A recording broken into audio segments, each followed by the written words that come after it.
May tungkulin po bang magbayad ang driver kapag may nasagi na sasakyang nakaparada sa masikip na kalsada? Pero ang dahilan po niya ay may pasahero na kailangang dalhin sa ospital kaya nagmamadali. Ayan, from Bianca, Attorney Noel Valerio.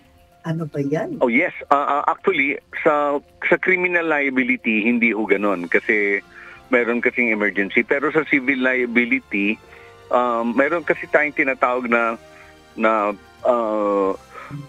kahit emergency, pero kung meron ng pagkakataon na para umiwas at hindi siya nakaiwas and at nag-cause tayo ng damage. Anything na damage was caused to another person, wala namang fault or contributory negligence on the part of yung kabilang party, ay hindi ho dapat nararapat lang na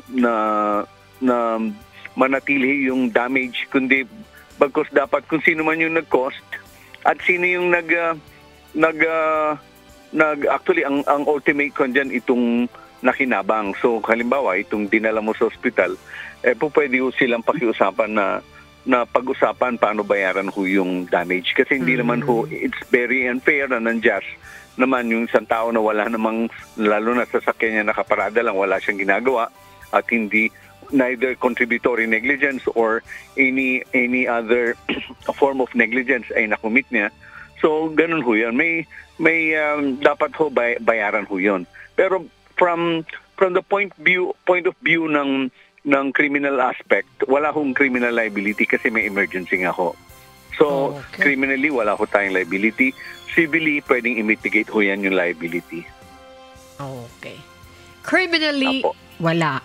Pero civilly, meaning to say, may civil liability. Yan. Pero pwede naman siguro mauwi na ng walang demandahan, attorney? Mag-usap na lang kayo, ha, Yes. Bianca? Normally kasi kapag ka nakabangga ka ng ibang sasakyan o kaya gamit, ang kaso mo, reckless imprudence resulting in damage to property, mawawala na ho yun kasi walang intent. Wala nang intent, may emergency pa ho. Pero kung halimbawa, nagdadrive ka without any emergency, yun, nakasagasa ka, pwede kang ma-charge for criminal liability for reckless imprudence.